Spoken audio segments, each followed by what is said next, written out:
The November heat pressed down on Ouagadougou like a physical weight, the kind that made even breathing feel like labor.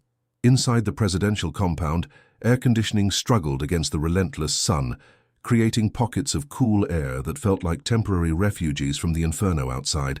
Ibrahim Traoré sat at his desk, his military uniform immaculate despite the heat, reviewing security reports from the northern territories where insurgent activity had intensified over the past week. The reports painted a grim picture: 3 villages besieged, supply routes cut, civilian casualties mounting. But there was something else in the reports, something that had been appearing with increasing frequency over the past months. Mentions of people who had simply disappeared, not taken by insurgents, according to the accounts, but vanishing after encounters with government forces or the volunteers for the defense of the homeland, the civilian militia that had been recruited to fight alongside the regular military. A knock on the door interrupted his reading. Colonel Ouagadougou entered, his expression carrying a gravity that immediately put Traoré on alert. "Mr. President, there's someone here who insists on speaking with you personally. A woman from the Northern Territories. She's been through something significant." "What kind of something?" Traoré asked, setting down the report he'd been reading. "She survived an attack on her village, claims to have information about security force operations in her area. She won't speak to anyone else, says it has to be you directly," Ouagadougou explained, his voice carrying an edge of concern. "Sir, I should mention that her allegations, if they become public, could be problematic." Traoré felt a familiar tightness in his chest, the sensation he'd learned to recognize as the moment before difficult decisions. "Bring her in. And Colonel, I want this conversation recorded, full documentation." Ouagadougou hesitated. "Mr. President, are you certain if what she says is, especially if what she says is damaging, I want it documented?" "We can't address problems we refuse to acknowledge," Traoré interrupted firmly. "Bring her in." 10 minutes later, a woman entered his office. She was perhaps 40 years old, though hardship had aged her beyond her years. Her traditional wrap was dusty from travel, and her eyes carried the haunted look Traoré had seen too many times in conflict zones, the gaze of someone who had witnessed horrors that couldn't be unseen. She moved with a slight limp, favoring her left leg, and her hands shook as she accepted the chair that Ouagadougou offered. "Thank you for agreeing to see me, Mr. President," she said in Mooré, her voice barely above a whisper. Traoré responded in the same language, hoping to put her at ease. "Please, tell me your name and where you're from," he encouraged gently, leaning forward to show he was fully attentive. "My name is Aminata Kabore. I'm from Dablo in the center-north region," and she began, her hands gripping the arms of the chair as if anchoring herself. "3 weeks ago, insurgents attacked our village. Many people died. I survived by hiding in a water cistern. I was trapped there for 6 hours while the fighting happened above me." Traoré had read the report about Dablo. The official account listed 18 civilian casualties and 23 insurgents killed by a combined operation of military forces and VDP members who had responded to the attack. "I'm deeply sorry for what you experienced, Madame Kabore. That attack was one of the reasons I've been reviewing our security protocols in the region."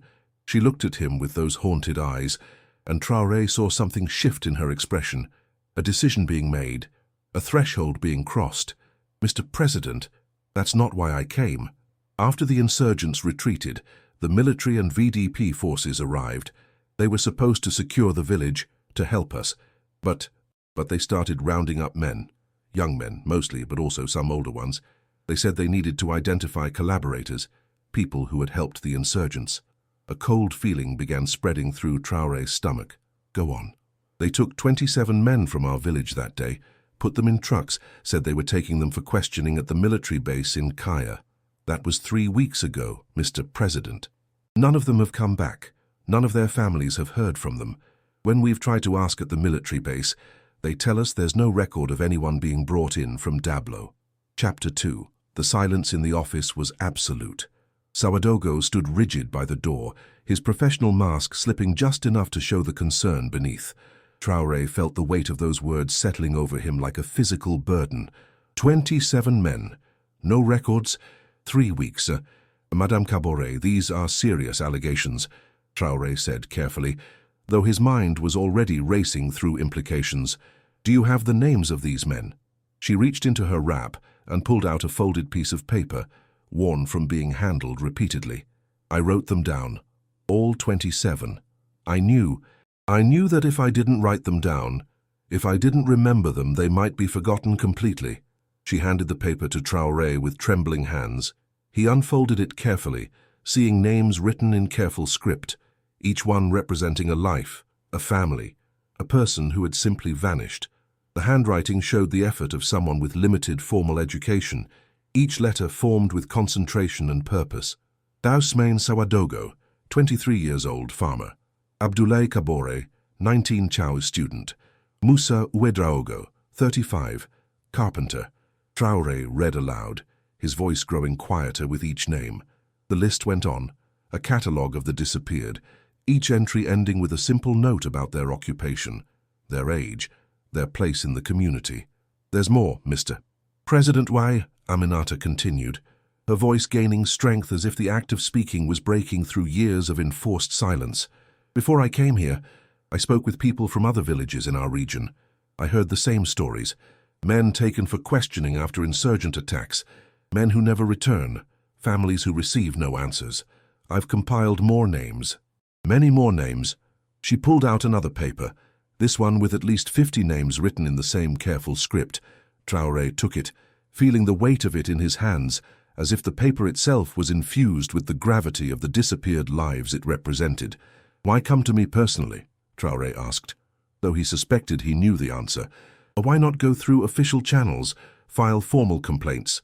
Aminata's laugh was bitter, devoid of humor. "Official channels? Mr. President? We've tried.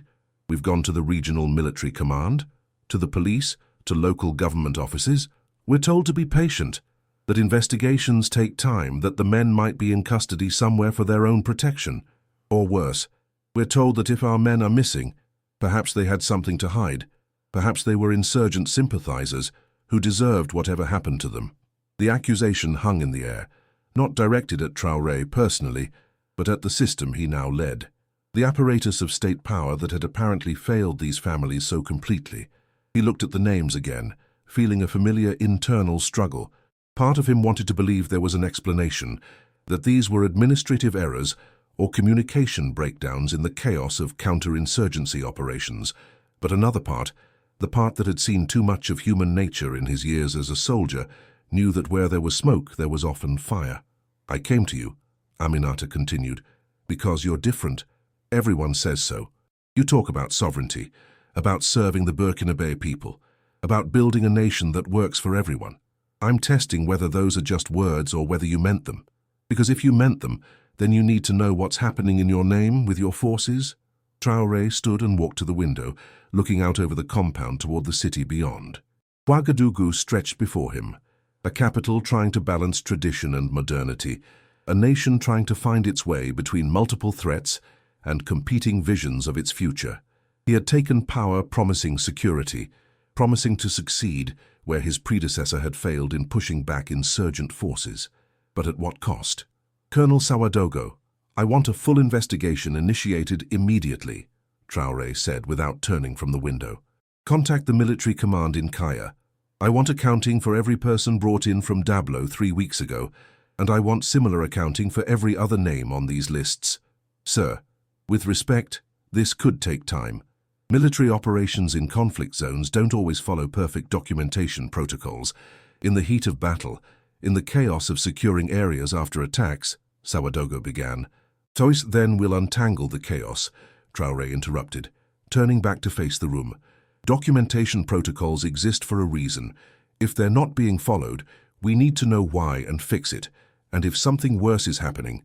He let the implication hang unspoken. Aminata stood, her limp more pronounced as she rose.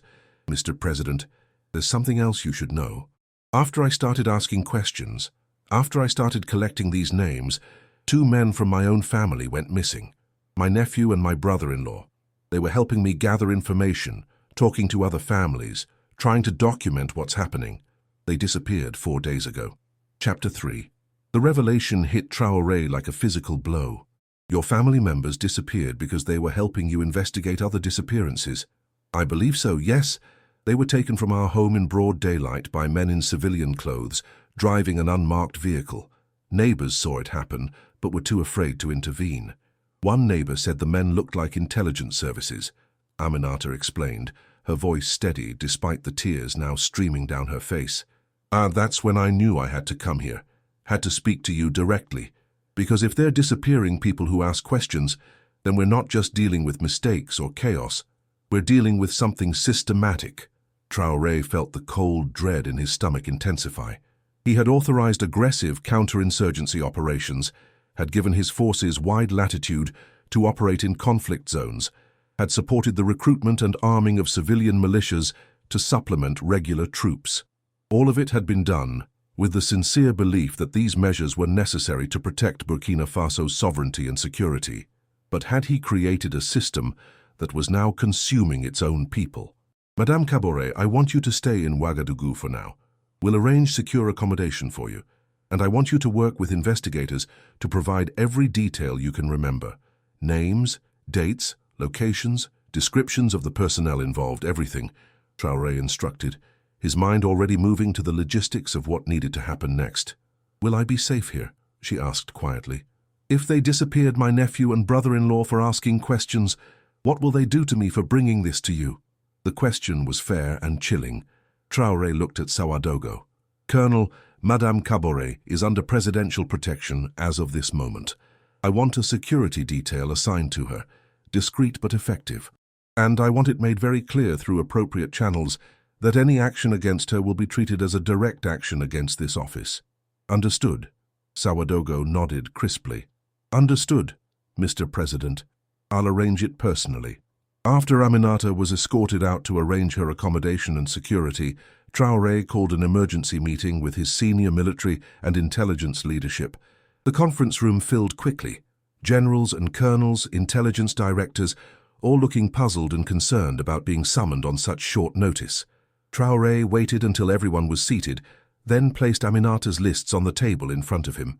Gentlemen, we have a serious problem. I've just met with a civilian from the Center-North region who has documented what appear to be systematic disappearances following military operations. I want to be clear. I'm not making accusations. I'm seeking information and accountability. We're going to investigate these allegations thoroughly, and we're going to be transparent about what we find. General Bonkungu, the Army Chief of Staff, shifted uncomfortably. Mr. President, with respect, operations in the conflict zones are complex. We're fighting a brutal enemy who hides among civilians, who uses villages as staging areas. Our forces operate under extreme pressure and make difficult decisions in real time. Documentation is not always perfect. I understand the complexity, General.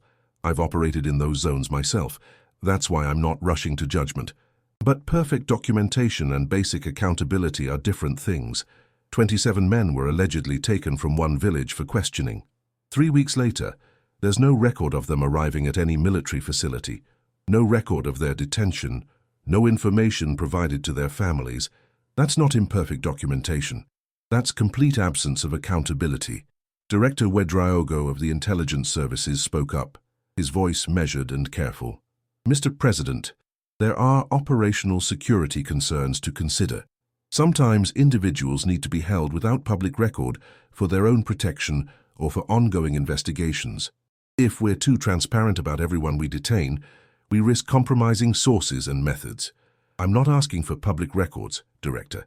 I'm asking for any records. Internal documentation that shows these people exist somewhere in our custody, that they're being treated according to law, that their families can be notified through proper channels. Are you telling me that doesn't exist? The uncomfortable silence that followed was answer enough. Traoré felt his frustration building but kept his voice level. Here's what's going to happen. I want a task force established immediately. Military police, civilian oversight, human rights representatives. They will have access to all detention facilities, all records, all personnel involved in operations in the Center-North region over the past 3 months. They will account for every person on these lists. And they will have my full authority to go wherever this investigation leads. Sir, that kind of investigation could undermine morale, could send a message to our forces that we don't trust them when they're fighting for our national survival, General Bonkungu protested. Traoré stood, placing both hands on the table and leaning forward.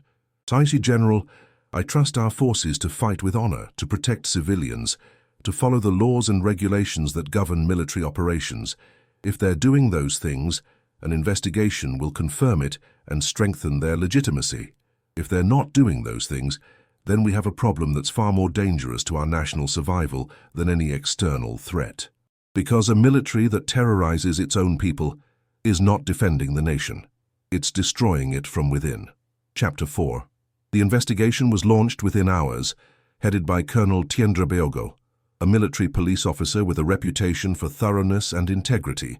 Traoré had personally selected him, knowing that the findings needed to be credible both internally and externally. But as the days passed and preliminary reports began arriving, the picture they painted was deeply troubling. Documentation from military operations in the northern and central regions was indeed chaotic and incomplete. Detention logs were sometimes handwritten and illegible, sometimes simply not maintained. Chain of custody for detained individuals was frequently broken or non-existent. Communication between field units and central command was sporadic at best. It was a perfect environment for people to simply vanish. Whether through intentional action or through administrative incompetence hardly mattered to the families searching for their disappeared loved ones. But there were patterns in the chaos that suggested something more sinister. Certain units appeared repeatedly in reports of harsh interrogations and unexplained disappearances. Certain commanders had track records of high civilian casualties in their operations. And most troublingly, there seemed to be a deliberate policy in some areas of taking high-value suspects off the books, detaining them without documentation, supposedly for enhanced interrogation or to prevent insurgent networks from knowing who was in custody. Traoré spent his evenings reviewing the investigation reports, often working until midnight in his office, the weight of each revelation pressing down on him. He thought about the promises he'd made when taking power, to restore security, to protect all Burkina Faso people, to build a sovereign nation that controlled its own destiny. How could he have been so focused on external threats that he'd failed to see the threat emerging from within his own security apparatus? On the 5th day after Aminata's visit, Colonel Traoré requested an urgent meeting. He arrived with a thick folder and an expression that told Traoré the news was bad. "Mr. President, we've made progress in accounting for some of the names on the lists. Of the 27 men taken from Dablo, we've located 12. 7 are in detention at the military prison in Kaya, held without charges beyond vague suspicions of insurgent sympathies. 3 are in a makeshift detention facility near Kongusi that's not even on official records. We only found it by following leads from personnel who'd rotated through the area. 2 more are in a hospital in Wahiguya, recovering from injuries sustained during interrogation." "And the other 15? Traoré asked, though he dreaded the answer. Traoré face was grim. "No trace one, sir. We've checked every military facility, every police station, every VDP outpost in the region. We've interviewed hundreds of military and VDP personnel. No one admits to knowing what happened to them after they were loaded into trucks at Dablo." "No one admits to knowing or no one knows," Traoré pressed. "The former, I suspect, sir. There's a culture of silence around this issue.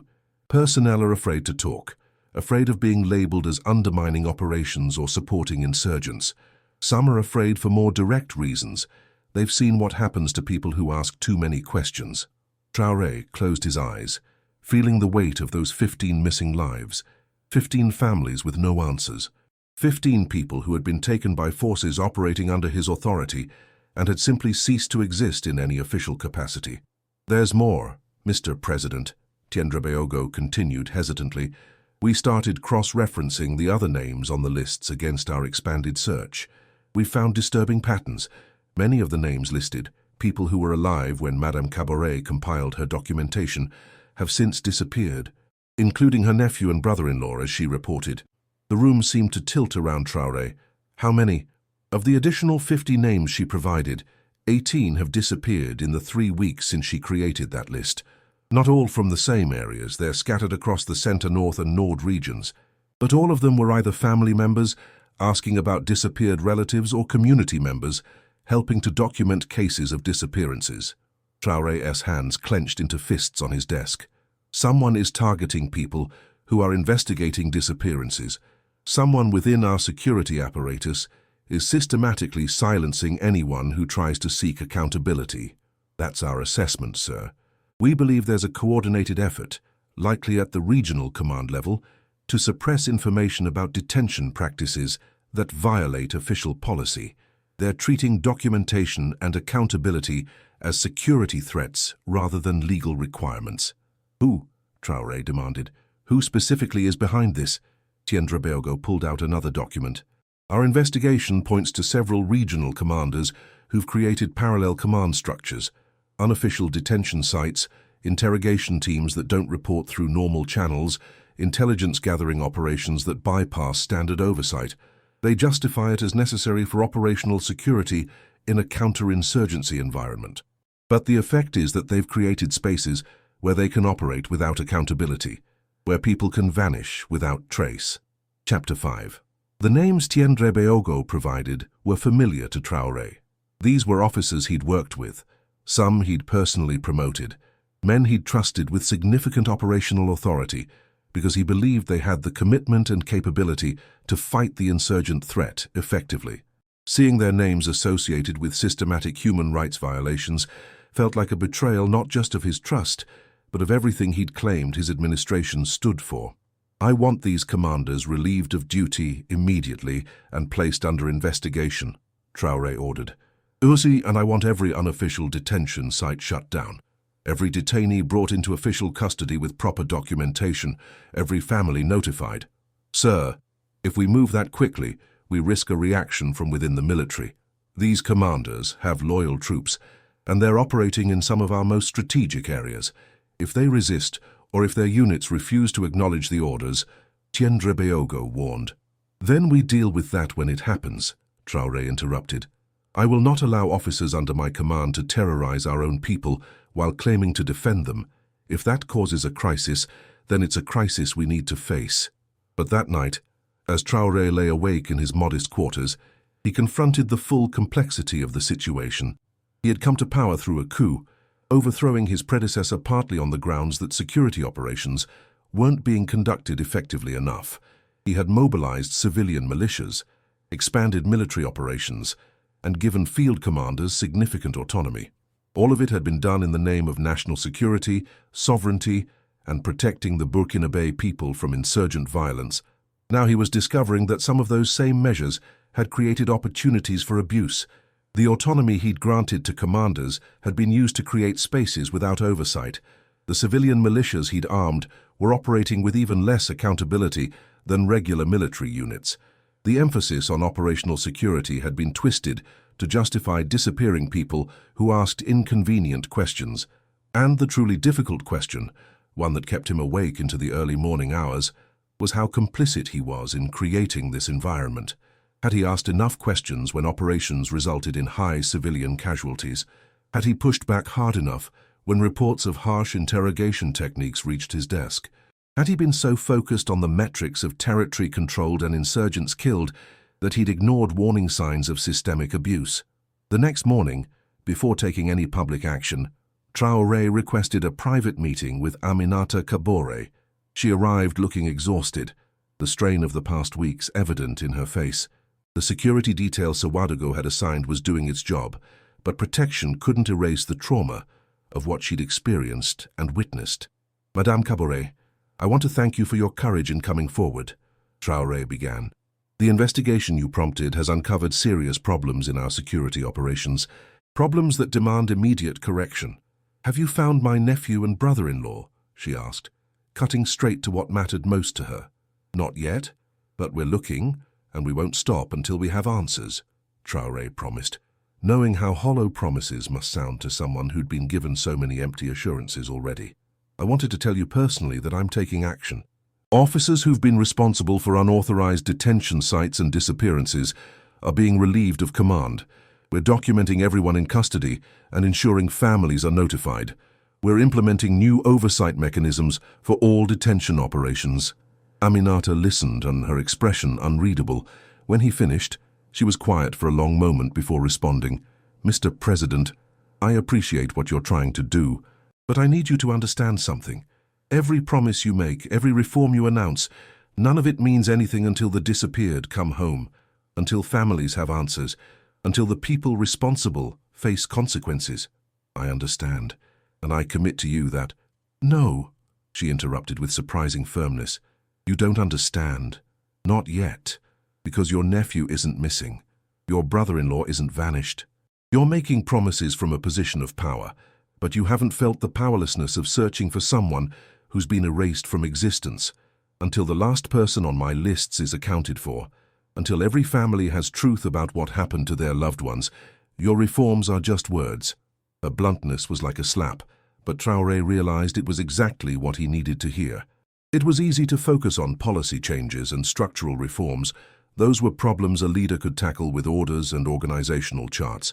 But Aminata was demanding something more fundamental: actual justice, actual accountability, actual humanity for the specific individuals who had been wronged. Chapter 6.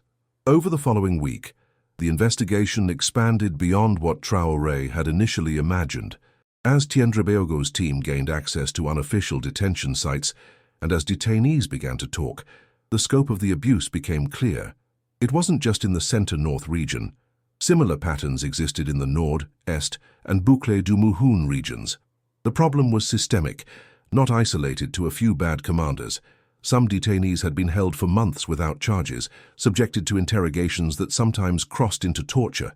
Others had been forcibly conscripted into military service, taken from their villages, and given the choice of joining the VDP or facing detention as suspected insurgent sympathizers.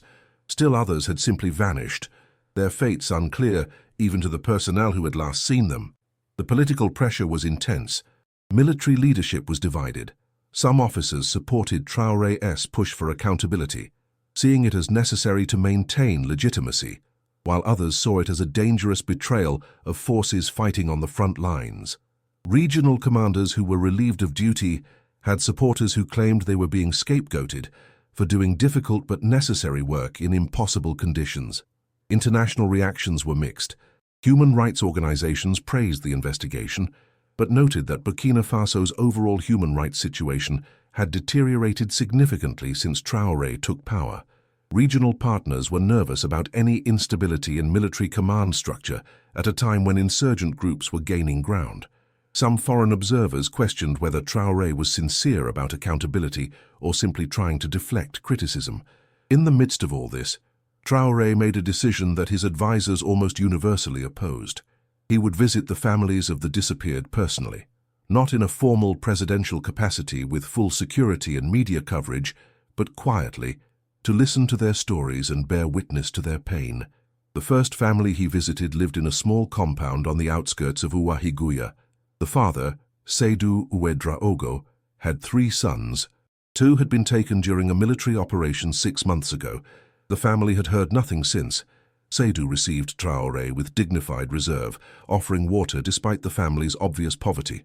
They sat in a modest courtyard where chickens pecked in the dust and a lone goat was tethered to a post. Seydou's wife, Mariama, sat nearby, her face etched with grief that had become a permanent part of her expression. "Mr. President, why are you here?" Seydou asked directly. "What can the most powerful man in Burkina Faso gain from sitting with an old farmer whose sons have been taken?" "Perspective," Traoré answered honestly, "and accountability. I can read reports and review statistics, but I need to understand what it means in human terms when our security forces fail to protect our people or when they become the source of fear rather than safety." Mariama spoke up, her voice raw with suppressed emotion. "Our sons were good boys. They farmed and they helped their neighbors. They never caused trouble.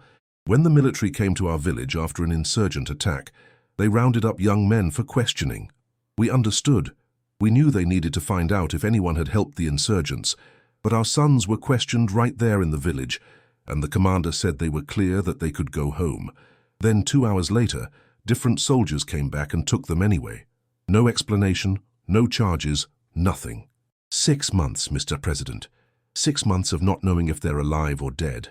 Traoré listened as Seydou and Mariama detailed their efforts to find their sons, the trips to military bases, the pleas to local officials, the money they'd scraped together to hire a lawyer who had ultimately been unable to help because there was no official record of the sons ever being detained.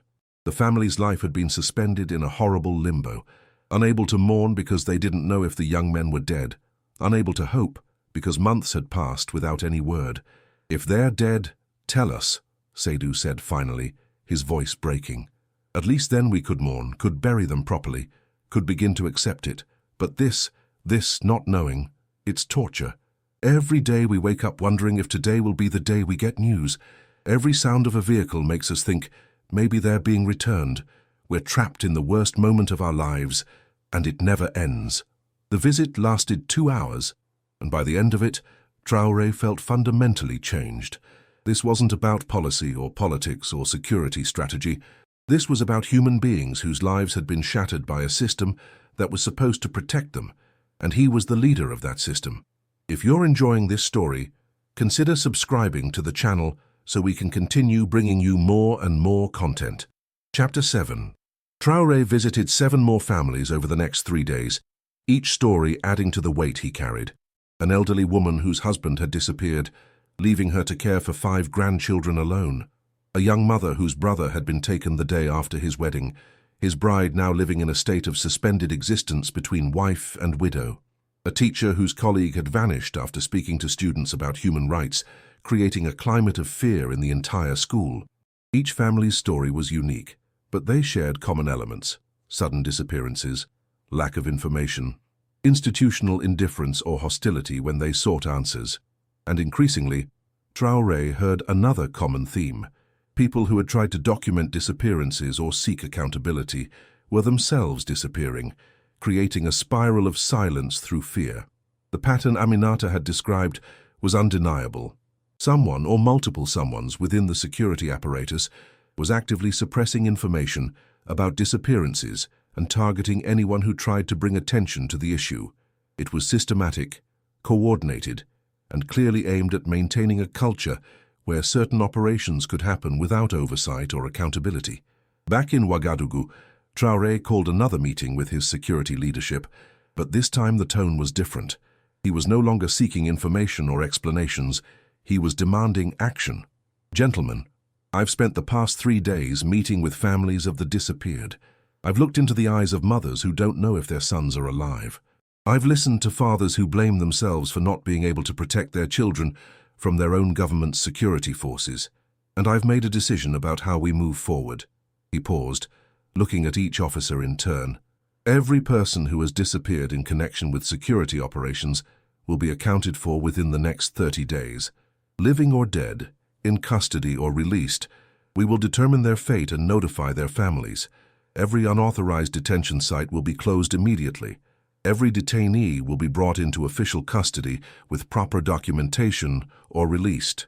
And every officer who has been involved in unauthorized detention, forced disappearance, or suppression of information about these activities will face investigation and, if warranted, prosecution." General Bonkungu leaned forward, his face troubled. "Mr. President, with respect, that timeline is impossible. We're talking about hundreds of potential cases across multiple regions during active combat operations. The logistics alone." "Then dedicate more resources," Traoré interrupted. "Pull personnel from other duties if necessary. This is now the highest priority for our military and intelligence services, not because I don't care about fighting insurgents. I do, but because if we can't maintain basic human rights standards in our counterinsurgency operations, we lose the moral authority to govern. We become no better than the forces we're fighting against." Director Ouedraogo of Intelligence spoke carefully. "Sir, there's a risk that this level of scrutiny will hamper operational effectiveness. Field commanders need flexibility to make quick decisions in dynamic situations. If they're constantly worried about investigations, good," Traoré said flatly. "They should be worried. They should be thinking carefully about every detention, every interrogation, every use of force. That's what professionalism looks like. That's what separates a legitimate security force from an armed gang. If we can't fight insurgents while maintaining basic standards of human decency, then we don't deserve to win." The room was silent. Traoré could feel the resistance, the resentment, the belief among many present that he was undermining the war effort for the sake of idealism. But he also saw something else in some faces, relief, perhaps, or vindication, that someone was finally saying what they'd been thinking but couldn't voice. "There's one more thing," Traoré continued. "The pattern of people disappearing after investigating other disappearances stops now. I want personal protection assigned to every family member who's been vocal about seeking accountability. I want it made explicitly clear through all ranks that any action against these individuals will be treated as a direct attack on civilian rule and will result in immediate and severe consequences. Are we clear? The agreement was grudging but unanimous. As the meeting broke up, Colonel Sawadogo approached Traoré privately. Taster, I support what you're doing, but I need you to understand the risks. You're threatening powerful interests, people who believe they're above accountability because they're doing dirty but necessary work. Some of them have loyal followers in the ranks. If they decide you're a threat to operational security or to their own survival, are you suggesting they might move against me? Traoré asked directly. I'm suggesting you need to be careful, sir. April's attempted coup wasn't the last threat you'll face, and this could trigger a response. Traoré nodded, acknowledging the warning. He'd known from the beginning that demanding accountability would make enemies. But the alternative, allowing the apparatus of state power to consume its own people without consequence, was unacceptable. Chapter 8. The 30-day accounting period became a race against time and resistance. Tiendrebeogo's investigation team expanded to include military police from multiple regions, civilian human rights monitors, and even international observers from organizations that Burkina Faso had previously kept at arm's length. The composition of the team was deliberate. Traoré wanted findings that couldn't be dismissed as biased or incomplete. The results were damning. Of the approximately 300 names on the expanded lists of disappeared persons, the team found 97 in various forms of detention, some official, but many in unauthorized facilities, 43 who had been forcibly conscripted into military service without proper documentation, 32 who had been released but were too afraid to return home and were living in displacement, 28 confirmed dead, some killed during interrogation, others executed after being labeled as insurgent collaborators. 100 remained unaccounted for, their fates unknown. The numbers were staggering. But what struck Traoré most was how the system had allowed this to happen. It wasn't primarily a story of sadistic individuals committing atrocities, though some of that existed. It was more often a story of institutional failure, poorly trained personnel, inadequate oversight, commanders who prioritized results over methods, and a culture that treated accountability as a burden rather than a necessity. In several cases, people had disappeared not through malice but through sheer incompetence. Detainees transferred between facilities without proper documentation, records lost or destroyed in insurgent attacks, personnel rotations that left no one accountable for individuals who'd been in custody. The effect on families was the same, whether their loved ones were deliberately disappeared or simply lost in bureaucratic chaos, but understanding the distinction was important for crafting solutions. Traoré insisted on personally reviewing the case files of those confirmed dead. Each one was a tragedy, but some were particularly painful. A schoolteacher who'd been detained because a disgruntled student had falsely accused him of insurgent sympathies. He died from injuries sustained during interrogation before the accusation was proven false. A farmer who'd been caught in a firefight between military forces and insurgents and had been assumed to be an insurgent himself based on nothing more than being in the wrong place. He'd been summarily executed on the field. But there were also cases that suggested more deliberate targeting. Several civil society activists who'd been vocal about human rights concerns had disappeared. Journalists who'd reported on military operations critically were among the missing. Family members who'd pushed hardest for accountability, like Aminata's nephew and brother-in-law, had vanished with suspicious timing. Aminata was called in to review the findings related to her specific list. Traoré met with her in his office, with Tiendrebeogo present to walk through the details. Of the 27 men from Dablo, we've now accounted for all but 3, Mav, Tiendrebeogo explained. 12 were in various detention facilities and have been released with documentation of their custody. 7 are confirmed dead, 5 during the initial insurgent attack, 2 during interrogation by military personnel who have been placed under arrest. The remaining 8 were conscripted into VDP service and are now serving in other regions. They've been contacted and their families notified. And the 3 still missing? Aminata asked, her voice tight. We're still investigating, but we've identified a pattern. All 3 were taken separately from the main group by personnel who don't appear in any official records of that operation. We believe they may have been taken by an intelligence unit that was operating in the area without coordination with regular military forces. "Your nephew and brother-in-law," Traoré said quietly to Aminata. "We've found them." He saw hope flash across her face, then die as she read his expression. "They're dead, aren't they?" "Yes.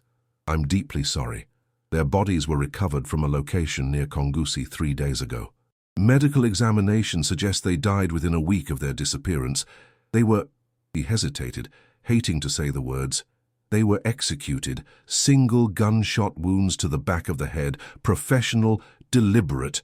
Aminata's face crumpled, and for a moment the strength that had carried her through weeks of uncertainty and fear gave way to grief. When she spoke again, her voice was barely a whisper. "Because they helped me. Because they asked questions. Someone killed them for helping me seek truth about other disappearances." "Yes," Traoré confirmed, seeing no point in offering false comfort. "We've identified the unit responsible, a special intelligence team that was operating without proper oversight. The commander and 3 personnel have been arrested and are facing charges including murder, abuse of authority, and crimes against humanity." Chapter 9. The arrests of intelligence personnel sent shockwaves through the security establishment. These weren't low-level soldiers making bad decisions in the heat of combat. These were members of an elite unit, trained and equipped specifically for sensitive operations. Their arrest on orders from the president suggested that no one was immune from accountability, no matter how sensitive their role or how powerful their protectors. The backlash was immediate and severe. Within the intelligence services, there was near mutiny. Officers argued that the arrested personnel had been doing necessary work in an impossible situation, that holding them accountable would cripple future operations, that Traoré was undermining national security for political optics. Some regional commanders also pushed back, sending a joint letter arguing that the investigation was demoralizing troops and creating hesitation in the field that was costing lives. They claimed that insurgent attacks had increased as military units became more cautious, worried that aggressive action would lead to investigations rather than commendations. But there was also support, particularly from mid-level officers and ordinary soldiers who'd been troubled by what they'd witnessed but felt powerless to speak up. These personnel began coming forward with additional information, documenting other cases of unauthorized detention and disappearance, creating a cascade of revelations that expanded the investigation beyond what Traoré had initially anticipated. The international response was complex. Human rights organizations praised the accountability efforts while noting that the abuses had been allowed to occur in the first place. Regional partners expressed concern about any instability in Burkina Faso's security apparatus at a time when insurgent groups were active across multiple borders. The United Nations offered support for transitional justice mechanisms and institutional reform. More troubling were the internal political ramifications. Opposition groups, or what remained of them given restrictions on political activity under military rule, began using the disappearances scandal to attack Traoré's legitimacy. They argued that the abuses were proof that military rule itself was the problem, that only return to civilian governance could prevent such systemic human rights violations. Traoré found himself in an uncomfortable position. He had come to power partly on the promise of providing security more effectively than his predecessor. Now he was acknowledging that security operations under his command had resulted in systematic human rights abuses. The revelations undermined the core justification for military rule. Yet he believed that returning to the previous civilian system, which had been corrupt and ineffective, wasn't the answer either. One evening, working late in his office, Traoré received an unexpected visitor. Aminata Kabore had requested an urgent meeting. When she arrived, she wasn't alone. She'd brought representatives from a dozen families of the disappeared, including Seydou and Mariama Ouedraogo, whose son's fate remained unknown. "Mr. President, we appreciate what you've done," Aminata began, speaking for the group. "The investigation, the accountability measures, the arrests, they matter. But we need to talk about what comes next, because justice for what's already happened isn't enough. We need to ensure it can never happen again." Traoré gestured for them to sit, pulling chairs into a circle rather than maintaining the formal distance of his desk. "Faiz, I'm listening," Mariama spoke up, her voice carrying the authority of someone who had survived the worst and had nothing left to fear. The problem isn't just a few bad commanders or rogue units. The problem is that you've built a system where this kind of thing can happen. Military rule with limited oversight, broad powers for security forces, restrictions on press and civil society, emergency laws that can be used to justify almost anything. As long as that system exists, people will disappear. What are you suggesting? Traoré asked, genuinely curious about their perspective. Fundamental reform, Seydoux answered. Real civilian oversight of military operations. Independent judiciary with power to investigate security forces. Protected space for media and civil society to document and report on human rights. And ultimately, a timeline for return to civilian democratic rule where the military answers to elected leaders rather than ruling directly. These were demands that cut to the heart of Traoré's government.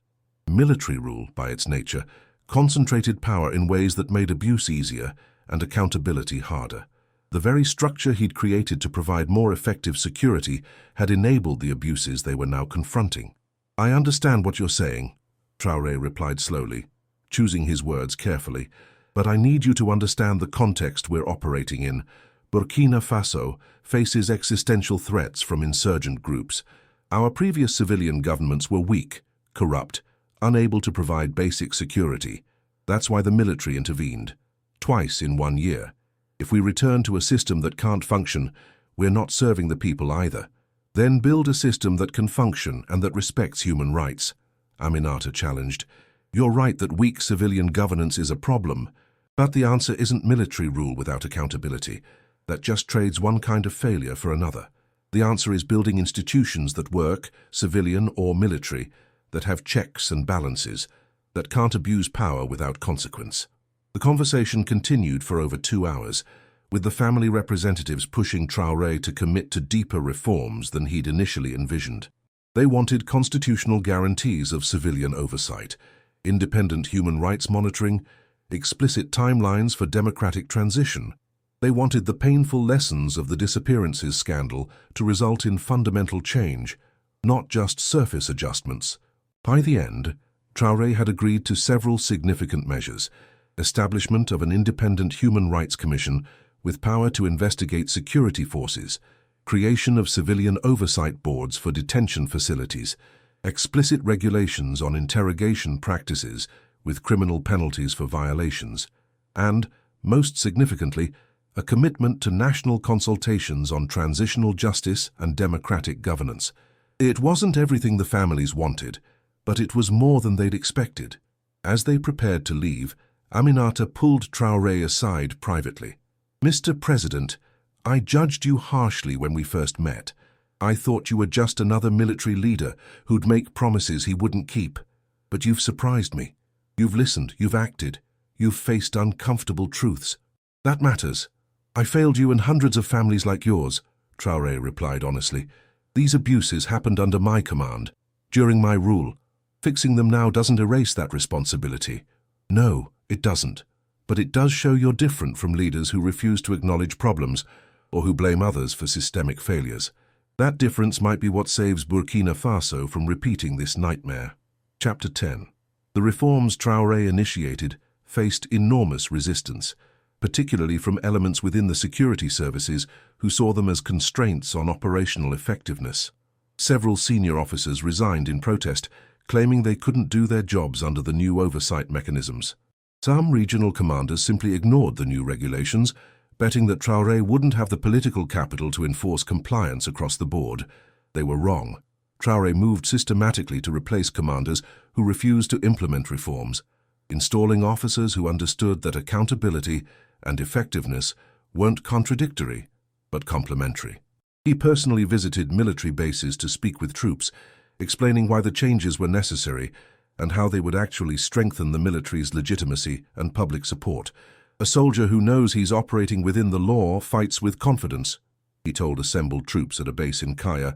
A soldier who's been encouraged to cut corners, to ignore regulations, to treat civilians with suspicion rather than protection. That soldier is always looking over his shoulder, always worried about what might come back to haunt him. We're building a military that our people trust, that operates with honor, that can look at itself in the mirror. That's stronger than any force that rules through fear. The message resonated with many ordinary soldiers who'd been uncomfortable with the practices they'd witnessed or been ordered to participate in. A culture shift began slowly rippling through the ranks, not universal or immediate, but enough to show that change was possible. The Independent Human Rights Commission, once established, began systematic monitoring of detention facilities and military operations. Their reports were sobering, documenting continuing problems even as some reforms took hold. But the very existence of external oversight changed the calculus for personnel who might otherwise have felt they could act with impunity. The 100 people still unaccounted for remained a painful reminder of incomplete justice. Despite ongoing efforts, some of those disappeared into the chaos of counterinsurgency operations would likely never be found. Bodies might never be recovered from remote areas. Records that could have provided answers might have been destroyed deliberately or lost in the fog of conflict. Traoré met monthly with families of the disappeared, including those still searching for missing loved ones. These meetings were often difficult, forcing him to acknowledge limitations and failures, to sit with the pain of people for whom his best efforts weren't enough. But he insisted on maintaining the practice, believing that leaders needed to face the human cost of their decisions directly. In one such meeting, about 4 months after Aminata's initial visit, a father whose son remained missing asked Traoré a pointed question. "Mr. President, what will you do when the next crisis comes, when insurgents attack and people demand aggressive response? When the pressure builds to set aside these new rules and regulations for the sake of emergency action, will you backslide? Will you let fear drive you to recreate the system that caused all this?" It was the question that kept Traoré awake at night, because the father was right. There would be future crises, future pressures, future temptations to prioritize short-term security over long-term justice. The reforms he'd implemented could be eroded gradually or abandoned suddenly if the political and security situation deteriorated enough. "I don't know," Traoré answered honestly, earning surprised looks from others present. "I'd like to tell you I'm strong enough, principled enough, to never backslide. But I've learned that the path to human rights abuses isn't usually paved with evil intentions. It's paved with compromises, with small exceptions that become policy, with emergency measures that become permanent. So I can't promise I'll be perfect under pressure." He paused, choosing his next words carefully. "But I can promise this. I'll remember these meetings. I'll remember your faces, your stories, your pain. I'll remember Aminata bringing me those lists, and what it meant that people had to whisper names to their president because they couldn't get answers through normal channels. And I'll genuinely try to make decisions that I can defend not just in security briefings, but in meetings like this, with families whose lives are affected by those decisions." The honesty seemed to resonate more than any confident promise would have. These families had heard too many confident promises that had proven empty. A leader who acknowledged his own fallibility and committed to being held accountable might actually be trusted to try. Chapter 11. 6 months after Aminata's visit, Traoré made a decision that surprised many. He agreed to participate in a public forum on human rights and security, where citizens could question him directly about the disappearances scandal and the government's response. His advisors argued against it, warning that it would be politically dangerous, that opposition elements would use it to attack him, that acknowledging problems so publicly would undermine confidence in his leadership.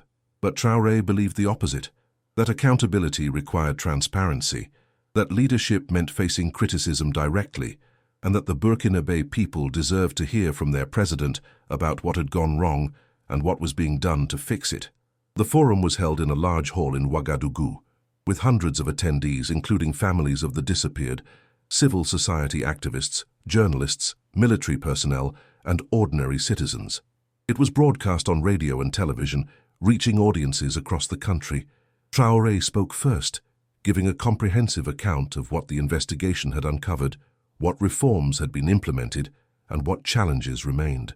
He didn't minimize the scope of the problem or shift blame to subordinates. Instead, he took direct responsibility as the leader under whose command these abuses had occurred. "I came to power promising better security for all Burkinabe people," he said, his voice carrying clearly through the hall. "But security doesn't just mean protection from external threats. It means protection from abuse by those who wield power in the name of protection. In that measure of security, I failed. Security forces under my command disappeared people, held them without accountability, in some cases killed them. Families were left without answers.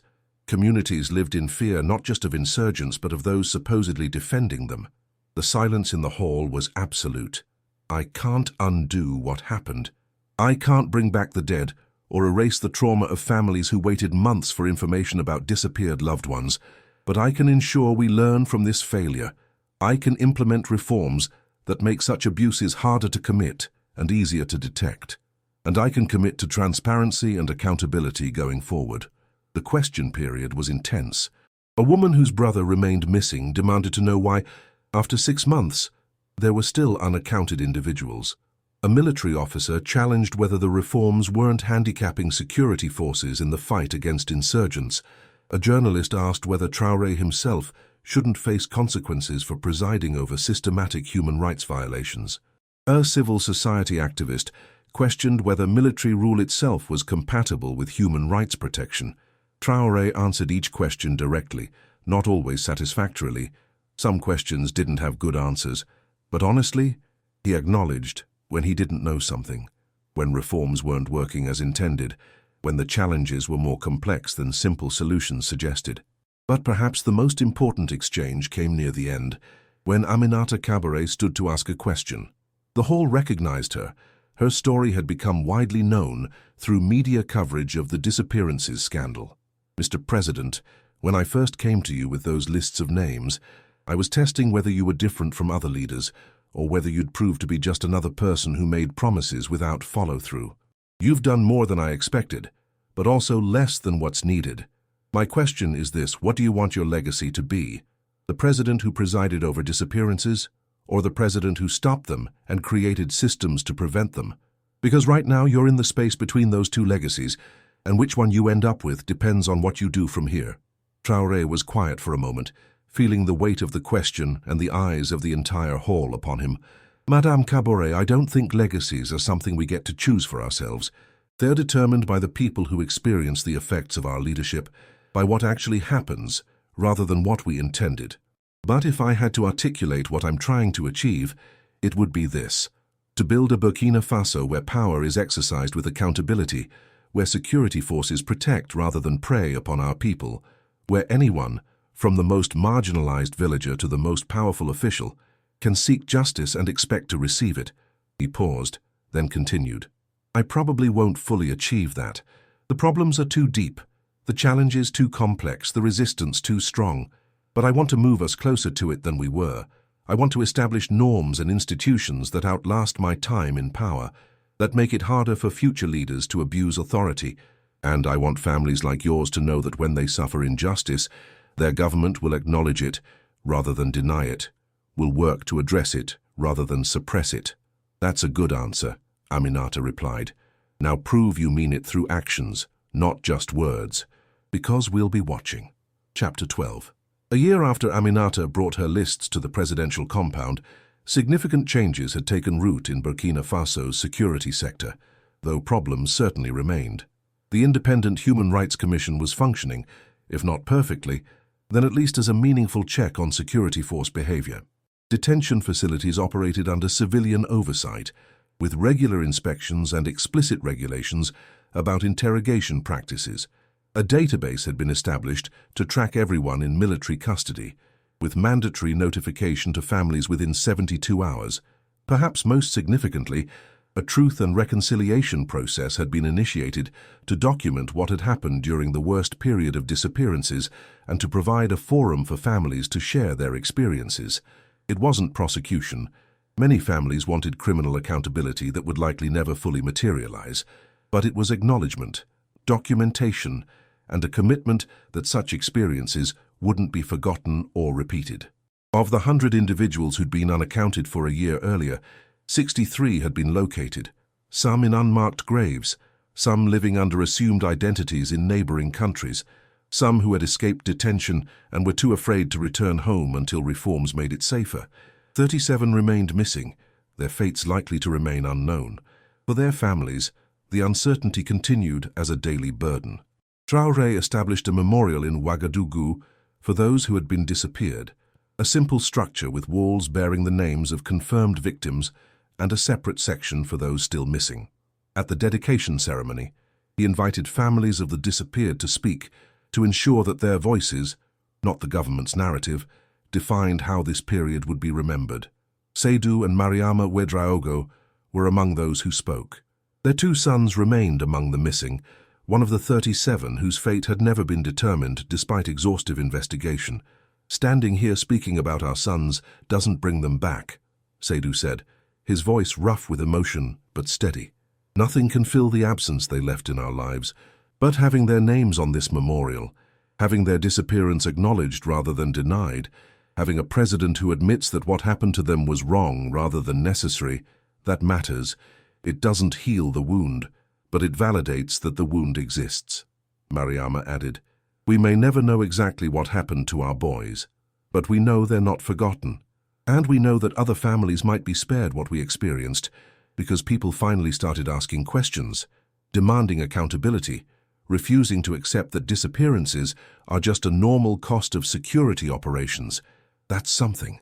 Aminata Kabore was also present, standing near the memorial with photographs of her nephew and brother-in-law, whose bodies had been recovered and buried with dignity.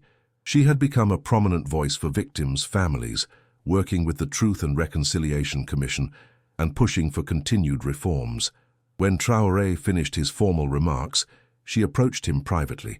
"You know, Mr. President, when I first came to you with those lists, I half expected to be disappeared myself.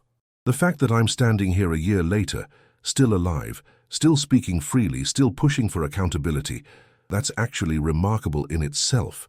"It should be normal, not remarkable," Traoré replied. "The fact that we're treating basic accountability as an achievement rather than an expectation shows how far we still have to go." "True, but it also shows how far we've come," Aminata countered. "Don't discount what you've done just because it's not everything that needs doing. You created space for truth when the easier path would have been denial. You held powerful people accountable when the safer choice would have been protection. You listened to victims when you could have dismissed us as troublemakers or security threats. I did what should have been done from the beginning.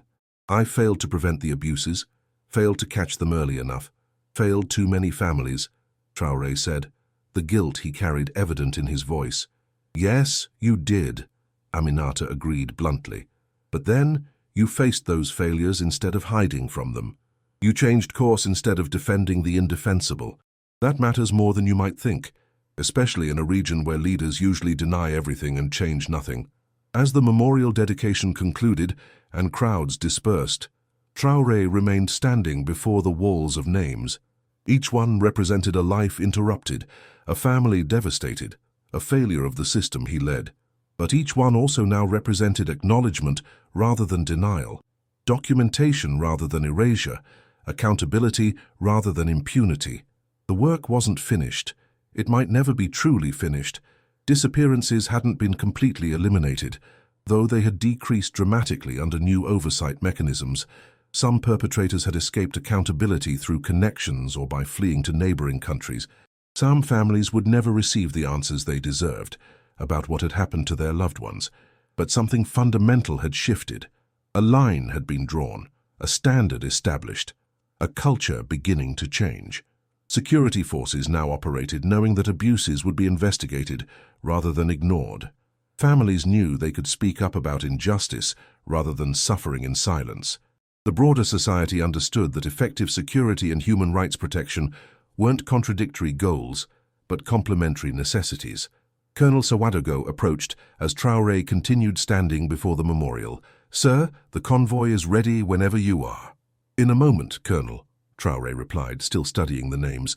"I want to remember these people, not as statistics or policy problems, but as individuals whose lives mattered, whose families loved them, whose disappearances were crimes against them personally and against our nation's values." "You carry a heavy burden, sir," Sawadogo observed quietly. Any leader who doesn't feel the weight of the suffering that happens under their watch isn't fit to lead," Traoré responded.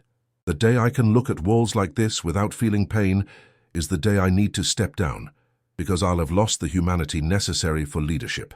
As they finally walked toward the waiting vehicles, Traoré thought about Aminata's question from the public forum a year earlier.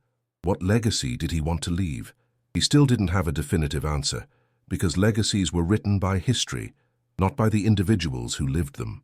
But he knew what he didn't want. He didn't want future generations to look back at this period and see only the abuses, only the disappearances, only the failures. He wanted them to see what came after, the accountability, the reforms, the commitment to ensuring such failures weren't repeated.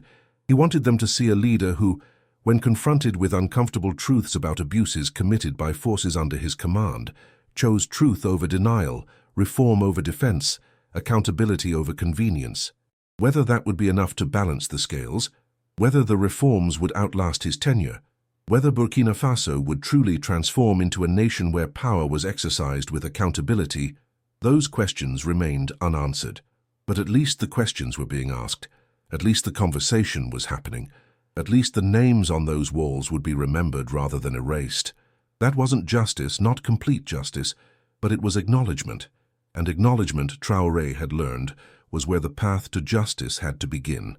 The survivor had whispered names, and those names had changed everything. Not immediately, not completely, but fundamentally. The disappeared would not be forgotten. Their families would not be silenced. And the systems that had allowed their disappearance would face ongoing scrutiny and reform. It was a beginning, imperfect but real. And in a nation torn by conflict and struggling to find its way between security and human rights, between military rule and civilian governance, between the weight of the past and the possibilities of the future, a beginning was something. It was hope, fragile but genuine, that tomorrow might be better than yesterday, that the lessons learned in pain might prevent future suffering, that power could be wielded with accountability rather than impunity. As Traoré's convoy left the memorial grounds, the walls of names remained, standing as both monument and warning, monument to those who had been lost, warning to future leaders about the cost of governance without accountability. In the warm afternoon sun, visitors continued arriving to read the names, to remember, to ensure that disappearance would never again be treated as an acceptable tool of state power. The end.